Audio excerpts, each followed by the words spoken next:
Nonton streaming RCTI, MNC TV, GTV, iNews, ya di RCTI Plus.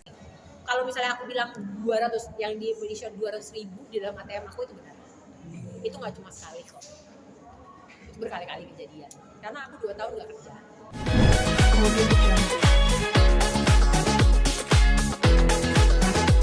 Ya, juga secara langsung di Jakarta. Jadi seneng banget sih bisa dapat kesempatan ini dan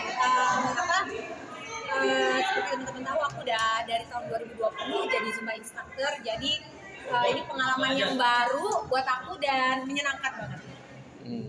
Gimana sih dengan Zumba ini sendiri? Kan udah lama ya.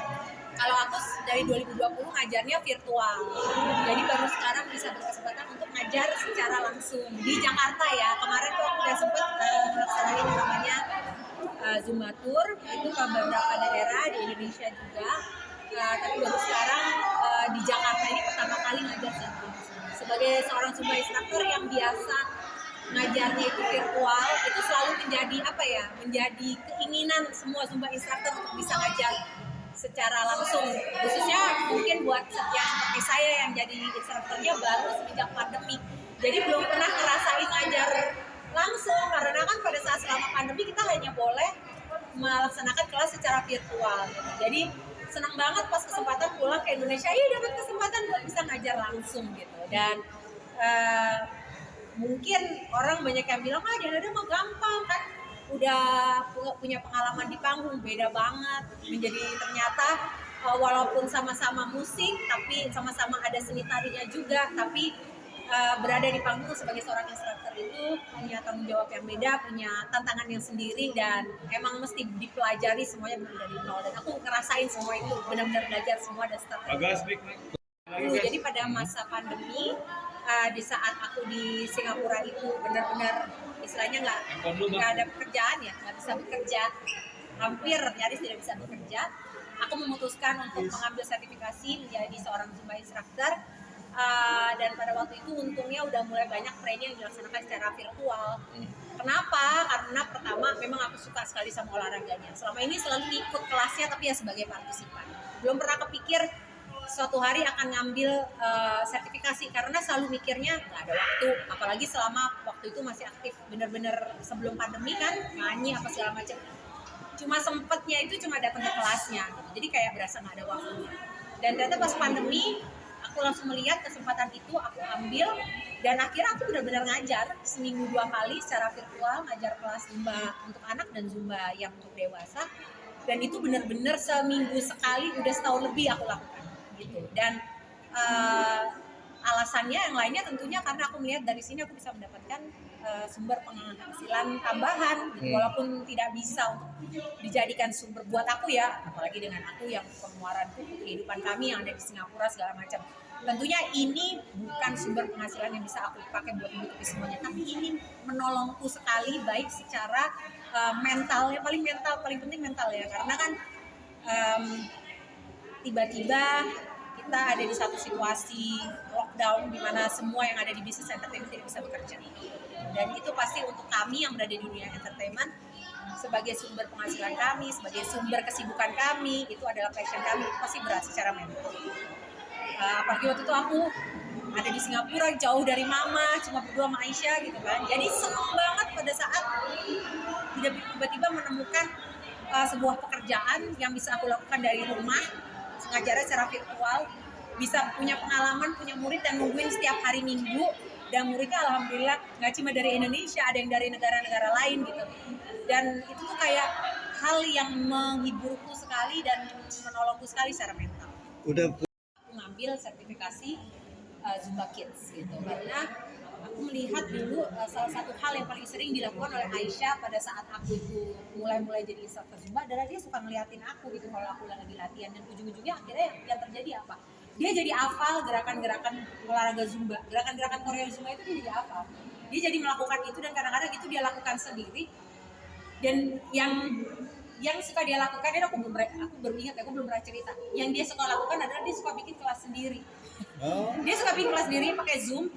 Ya, muridnya aku, yang Putri alias mamaku, terus teman-temanku, itu mereka balik kita berlima muridnya. Tapi dia memposisikan dirinya menjadi seorang Zumba instructor dan dia melakukan seperti yang aku lakukan gitu. Halo, good morning everybody. My name is Aisyah and I'm your Zumba instructor gitu. Dan hari ini we'll be doing Zumba gini, pokoknya kayak aku lah introduction. Lalu dia akan kasih lagu-lagunya ya semaksimal yang dia tahu, mungkin kayak 5 lagu gitu. Abis itu dia akan pimpin cool down. Thank you everybody gitu. Itu kayak berkala. Itu bisa kayak beberapa minggu sekali kita bikin get together supaya dia bisa punya kelas Zumba virtualnya dia gitu. Dan buat aku itu hal yang menyenangkan sekali untuk aku lihat ya gitu. Dia jadi happy, semangat, dia percaya diri gitu. Dan untuk kelas Zumba anak itu juga sebenarnya adalah esensi dari kelasnya. Di kelas Zumba anak, kelas Zumba kids, kita bukan hanya mengajarkan anak-anak dan mengencourage mereka untuk bergerak, untuk berolahraga, tapi di saat yang sama kita juga mengajarkan anak-anak ini hal-hal lain, melatih kepercayaan diri, melatih jiwa kepemimpinan gitu. Dan itu makanya aku passionate banget untuk mengambil sertifikasi sebagai instruktur kelas Zumba untuk anak.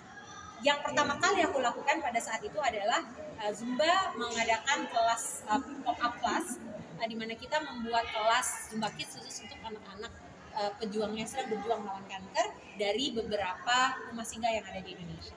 Gitu, itu inspirednya dari Aisyah. Jadi aku tahu bagaimana olahraga Zumba ini selalu mempunyai impact yang positif buat sekelilingnya, dan mudah-mudahan di Indonesia juga kita selalu bisa menyebarkan energi positif dan kebaikan melalui olahraga Zumba. Kondisi Aisyah Nggak ada pasti, cuma biasanya kita kalau misalnya buka secara online gitu, secara virtual, ya tergantung. Kadang-kadang bisa ada yang lebih banyak dari Indonesia, kadang-kadang juga pernah imbang antara member yang ada di Indonesia dan member yang datang dari luar. Yang menyenangkan dari olahraga Zumba ini, aku ya sebagai instruktur Zumba merasa walaupun dalam keadaan situasi pandemi pun, di mana kita semua lockdown, kita tuh tetap mempunyai akses untuk tetap bisa mengajar dan tetap bisa mendapatkan penghasilan gitu.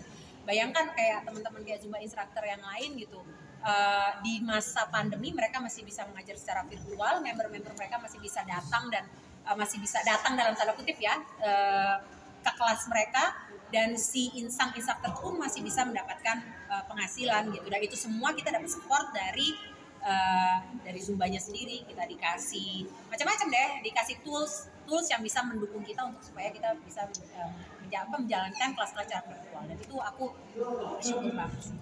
Sudah mulai sekolah, sudah diizinkan sekolah bulan Agustus lalu, jadi dia lagi seneng-senengnya sekolah.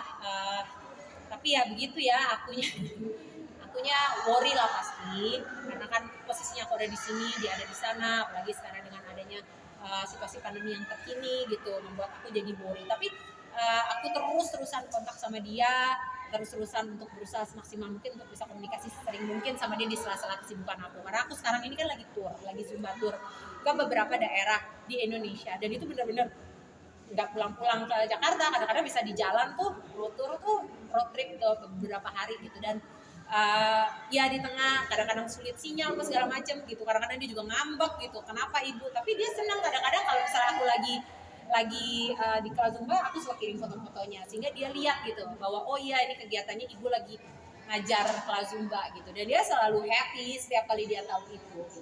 Dan menginspirasi dia lagi, nanti begitu ibu balik aku ada koreo Zumba yang baru ya, oke, aku bilang gitu. Jadi beberapa minggu lagi sih, udah nggak lama lagi aku balik ke Singapura. Jadi aku juga udah kenal banget sama dia, dan looking forward banget untuk ketemu dia setelah 2 bulan nggak ketemu dia. Pastinya iyalah. Dan itu memang kan itu niat aku banget lah, udah lama. Aku kemarin tuh dari mulai aku udah mulai ngeliat gitu, oh iya kayaknya udah mulai bisa bikin maksudnya dunia entertainment tuh sudah mulai bisa bergerak gitu ya. Dan di saat yang sama alhamdulillah pelaku olahraga Zumba yang ada di Indonesia pun sudah mengetahui bahwa aku adalah seorang instruktur Zumba. Jadi aku seneng banget, emang Allah kasih rezeki mungkin memang saat ini gitu. Aku pulang ke sini, alhamdulillah ada beberapa organizer atau penyelenggara event-event Zumba yang berinisiasi untuk berpartner dengan Raga untuk bikin Zumba tour gitu. Dan yaitu yang tadi aku bilang gitu, akhirnya dari olahraga Zumba ini aku bisa mendapatkan penghasilan juga tambahan gitu. Dan selain itu juga tentunya aku juga show di sini on air juga gitu, tapi sebanyak-banyaknya berusaha. Cuma mau sebanyak-banyaknya juga karena aku udah terikat dengan si Zumba Tour ini, jadinya memang most of my time juga akhirnya ngajar kelas Zumba atau datang ke Zumba event. Ini masih dalam observasi dokter. Kalau untuk kemonya dia kan sudah tidak, jadi protokol kemoterapinya dia sudah selesai, alhamdulillah. Terima kasih buat semua yang sudah mendoakan. Dan sekarang ini dia itu berada di tahap observasi di dalam pengawasan dokter. Tentunya gimana ya menjelaskannya dengan cara yang gampang gini, karena dia udah sekian lama menjalani yang namanya kemoterapi secara intensif, jadi di saat kemoterapi itu sudah selesai dan tidak ada lagi dilakukan kemoterapi, maka dokter harus memastikan reaksi tubuhnya dia sesuai dengan yang diharapkan oleh tim dokter.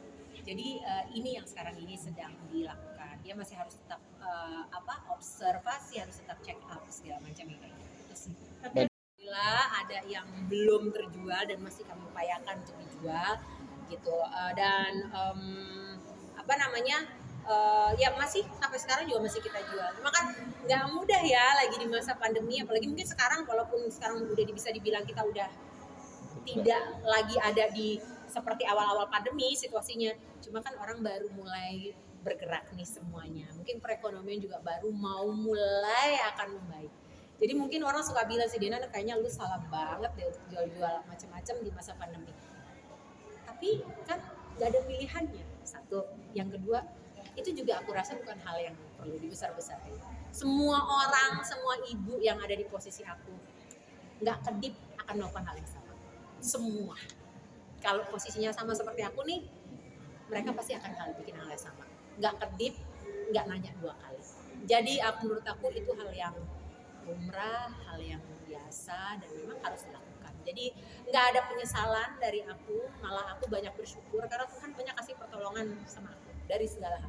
Mungkin aku tidak bisa bekerja sebagaimana selayaknya dulu sebelum pandemi, di mana kerjaannya nyanyi apa segala macam. Tapi Tuhan kasih aku berkat dari hal yang lain. Aku bisa menjadi seorang punya pekerjaan baru, punya profesi baru, di mana aku di situ mendapatkan ilmu baru, di mana aku mendapatkan pengalaman baru, di mana di situ pun aku merasa aku mendapatkan support ya, banyak sekali. Itu juga salah satu rezeki aku yang aku rasa aku juga harus sangat amat syukuri. Jadi nggak ada bitterness buat aku, nggak ada kepahitan, terlalu banyak hal lain yang harus disyukuri. Perjuangannya ya ada, tantangannya ya banyak, tapi bukankah semua dari kita orang hidup pasti ada aja tantangan dan perjuangannya di hidup gitu. Hal yang mirip-mirip lah gitu. Mama sampai nangis, wah jangan ngomong kayak gitu, dia bilang gitu. Tapi aku pada saat itu nggak mau. Sampai akhirnya aku merasakan hidup sendiri benar-benar di Singapura berdua sama Aisyah gitu. Dan ternyata memang betul hidup sendiri itu nggak gampang. Jadi kalau ditanya gimana, mau nikah lagi nggak? Ya aku berdoa semoga Allah akan pertemukan aku dengan jodohku yang sebenarnya, yang akan betul-betulnya jodohku juga. Kemarin papanya Aisyah juga jodohku, cuma jodohnya cuma sampai kemarin aja. Tapi aku mudah-mudahan dipertemukan dengan jodohku yang benar-benar selama-lamanya gitu.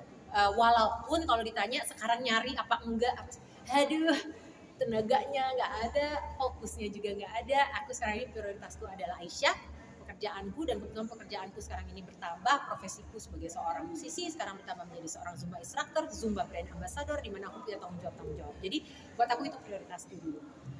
Kalau misalnya Allah mau pertemukan aku dengan jodohnya, kapan aja pasti bisa. Tapi kalau ditanya mau apa enggak, mau. Ada kriteria nggak? Dengan kondisi aku mungkin kriterianya cuma satu. Kita kan aku nih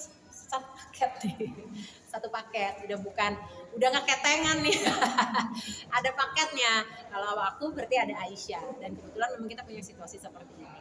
Aku tahu itu bukan suatu hal yang mungkin ideal ya, yang mungkin orang lain cari dari calon di mana mereka ingin berumah tangga gitu. Tapi ya inilah gitu, dan buat aku ya tentunya seseorang yang bisa menerima kami dan dengan sepaket ini dan menerima keadaan kami seperti ini. Gitu. Kalau I wouldn't say bangkrut sih, karena maksudnya begini, kalau misalnya aku bilang 200 yang di Indonesia 200.000 di dalam ATM aku itu benar. Itu nggak cuma sekali kok. Itu berkali-kali kejadian. Karena aku 2 tahun nggak kerja. Tapi kita berada di Singapura. Yang kita tahu ya biaya hidupnya jauh di atasnya Indonesia sehari-harinya. Jadi ya memang kalau misalnya ditanyakan apakah ada concern, kekhawatiran, sampai kebingungan secara finansial ada gitu. Dan aku tentunya kalau ditanya melakukan apa, melakukan semua yang aku mampu. Menjual properti, jual mobil, jual semua yang aku bisa aku lakukan gitu. Dan aku rasa kayaknya kalau diomongin itu nggak ada yang spesial, nggak ada yang berlebihan, karena aku rasa hampir semua dari kita pun pasti di masa pandemi ini berada di posisi yang mungkin adalah tantangannya, perjuangannya ada gitu. Jadi saking aja kami kebetulan berada di luar negeri, kebetulan aja Aisyah ada perjalanan hidupnya itu memang salah satunya yang kemarin kami harus lalui adalah harus check up, harus ini apa segala macam, sehingga ada pengeluarannya gitu. Tapi sebenarnya semua juga pasti mengalami hal yang mirip lah, sama mungkin pasti kesulitan sebagian besar gitu.